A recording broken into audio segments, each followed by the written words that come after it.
Hi everyone and welcome to Rebecca Anderson's IEP meeting. I'd like to start by introducing everyone. We have the general education teacher, Mrs. Lotus. I am Mrs. Colarusso, the special education teacher. We have Mrs. Leahy, the psychologist, and Mrs. Mish, who's the occupational therapist, and we have Mom and Dad, Rebecca's parents, Mr. and Mrs. Anderson. I'd like to start by making sure that Mr. and Mrs. Anderson have reviewed the procedural safeguards that were emailed to them. Okay, great. You're very familiar with them. I'm really glad. They're important rights set forth by the Individuals with Disabilities Education Act, and it's important that you review them and understand their importance. Okay, let's get started by asking Mom and Dad, Mr. and Mrs. Anderson, if you have any concerns, and then we will follow along with this agenda. Everybody has their copy in front of them? Very good. I'd like to review the agenda very quickly. I'm going to do a lot of talking about Rebecca's performance and her present levels, and I'm going to talk a lot about her positive accomplishments and some needs that she may have. I will be asking each of our service providers here for their input, and then of course we'll discuss some modifications that might be needed, and would love to hear from the parents if they have would like to share to begin our meeting. Otherwise, you can discuss what your input is at the end. Yeah, a lot of times parents would like to hear what we have to say first, so I totally understand that. We will get your input at the end because it's very important to us. Okay, so I would like to jump right in and discuss some very important aspects of Rebecca's academic performance. So let me start by saying Rebecca is always cooperative, and she's really come a very long way with her following our classroom procedures. She's cooperative, she follows routines, and sometimes she has some difficulty, and she has trouble seeking resources because she'll come up with a problem and she might not be able to necessarily find her resources to solve that problem. She does need our support when it comes to managing some unexpected situations. So like she has a tricky word in front of her, and she'll maybe not remember to look on our word wall. She will always ask us if she could leave the room to go to the bathroom, but she knows the procedure. She does need to be reminded to sign out independently. If she wants to sharpen her pencil, it becomes a problem because she would really like to have an adult assist her with that. So if she's not, if we're not supporting her, there's times when she sits and doesn't want to participate in the classroom, and she becomes kind of unsure of what her role is, and sometimes she might get disruptive during those times. What I'm super happy about is she's doing so well transitioning between activities, and then the transitions are getting a lot better, and then we might need to talk to her about how to begin a new activity. Let's talk about reading specifically. She is decoding words with short vowels, blends, digraphs, silent E, and vowel teams, which is exciting. She needs support decoding our multi-syllabic words. Very successful with VCCV words like napkin.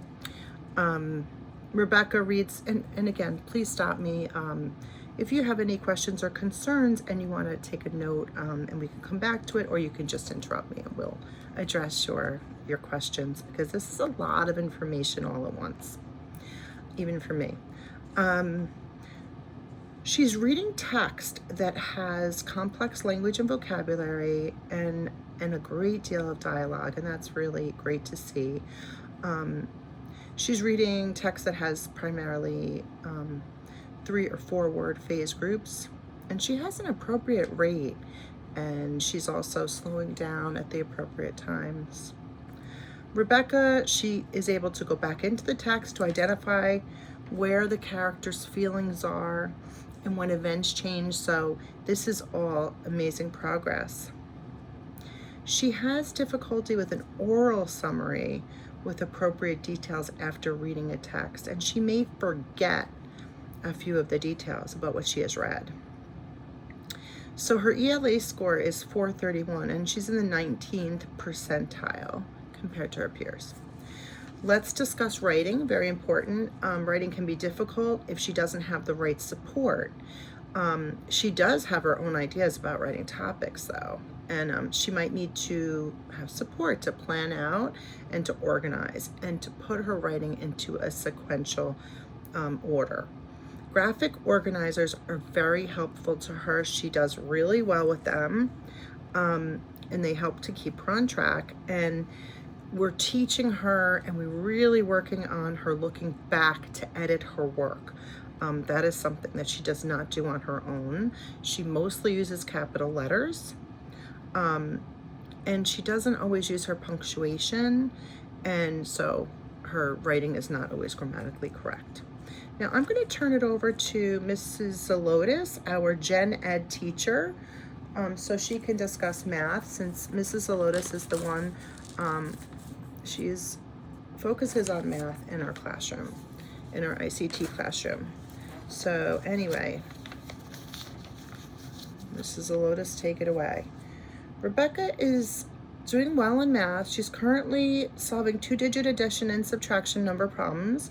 She can solve one-step word problems involving adding to, taking from, comparing more, and comparing fewer. As word problems get more challenging, she struggles with quantitative reasoning. For example, identifying relationships or implied relationships in the problems to determine if it has multiple steps or if she should add and subtract. Based on iReady, her score is 436. So she's in the 74th percentile for her math. Okay, back to Mrs. Colarusso, the special education teacher. I see Rebecca's strengths as that she's a really hard worker. She decodes her short vowels. This is just a summary. She decodes her short vowels, blends, digraphs, silent E and vowel teams. She enjoys reading. She has great writing ideas, and she solves 2-digit addition and subtraction number problems and solves one-step word problems. So I just wanted to summarize all these things that we have been discussing. So I was wondering if Mr. and Mrs. Anderson would like to discuss some of the concerns or anything that they would like to discuss, so we can record those and address them as necessary. Well, we are really kind of concerned about her problem solving skills, and we do see issues with them at home. She's not independent at home. We really have a hard time just even getting her to put on her shoes on sometimes. She doesn't really want to take on any activity without a lot of coaxing. And we do hear her at home not being able to decode, especially multisyllabic words. I do ask her, we read to her every day, and I ask her comprehension questions, and it seems a little, it's concerning how she doesn't really know how to summarize what we've read. When she's writing at home, same thing, and I noticed the editing issue as well, that she doesn't go back and look at her writing, and she does have a hard time with her homework, I noticed, with the word problems. Okay, well, obviously our concerns match up, which is great. Back to Mrs. Colarusso, the special education teacher. So I agree with the concerns you have. They really match up very well with what I was discussing with her report, with iReady and with our feedback from Mrs. Zelotes with math, and from what I've experienced with Rebecca, our concerns align, which is great. So what I think her needs are, I think she'll benefit from continuing to stay in an ICT classroom. The co-teaching support really seems to work with her. She also benefits from the other students, and she has some nice relationships in there in our classroom. So her friends support her and encourage her, and I really feel that they're able to keep her motivated, because she does want to stay. She wants to do the work that her friends are doing, and she asks questions of them, and they're glad to help her, and sometimes she's able to help them, so that the student interaction is very good for Rebecca. What I suggest that we continue to do is give additional time to complete some of her assignments. We're going to continue with the graphic organizers that we've been using. She does seem to have some issues with focusing and needs a lot of redirection.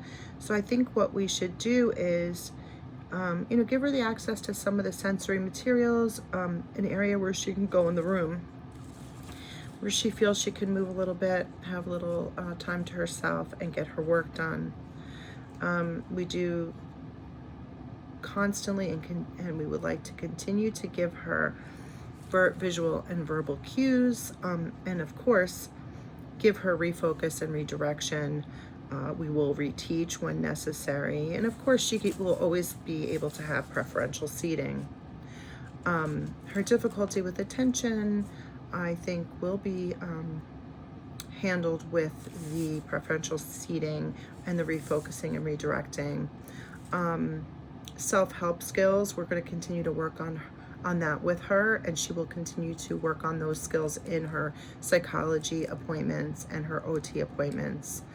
I really do think she should continue the work with the aid that she has to help her with her daily tasks, her redirection, and her safety. Okay, I would like to hear from Mrs. Mish, our occupational therapist. Occupational therapist Mrs. Mish, I really see a lot of progress. I really feel we're working together on finding ways for Rebecca to build her confidence. I feel she's becoming more independent. I've seen some strides in her self-help strategies to solve problems, and we're doing a very working really well together. And I see a lot of positive progress. I just think that we should continue to work together, because I do think that some of her issues are confidence, built around confidence. So I'd like to continue helping her to try to find resources within the classroom, and also to help her to self-redirect and to become more self-reliant. Thank you.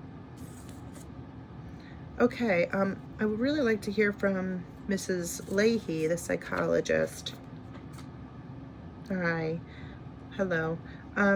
We've been working on a lot of skills to help Rebecca to have self-control, so she can redirect herself, so she can notice when she's becoming a little bit more fidgety and less focused. And I'm trying to help her to look into what she can do to calm herself and to find self-control. So we've been looking at a lot of flashcards. She loves to look at these flashcards that I have that remind her to take a breath, remind her to take a moment, so that she can calm and refocus.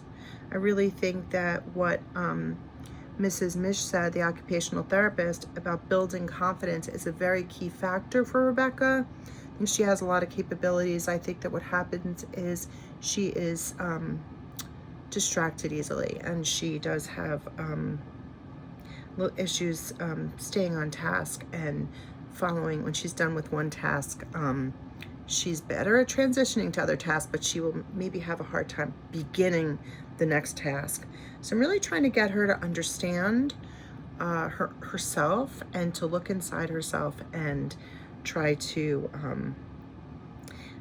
gauge where she is and what she might need for herself, and then where to find it. So that is all I have to say for right now, and I'm always available if you want to email me or give me a call. Okay, back to Mrs. Colarusso. Mrs. Colarusso, take it away. Okay, so to wrap up our meeting, I want to say that Rebecca is a wonderful student, wonderful girl.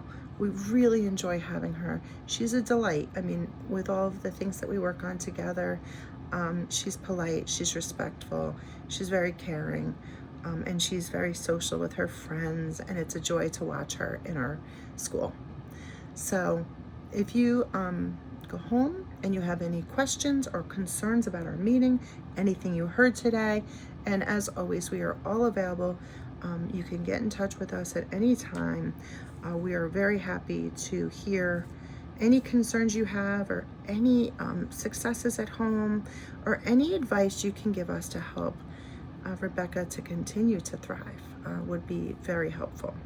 So I want to thank you all for being here and for taking time out of your busy schedules. And we will be following up and hopefully making some accommodations, and we'll be in touch. Thank you.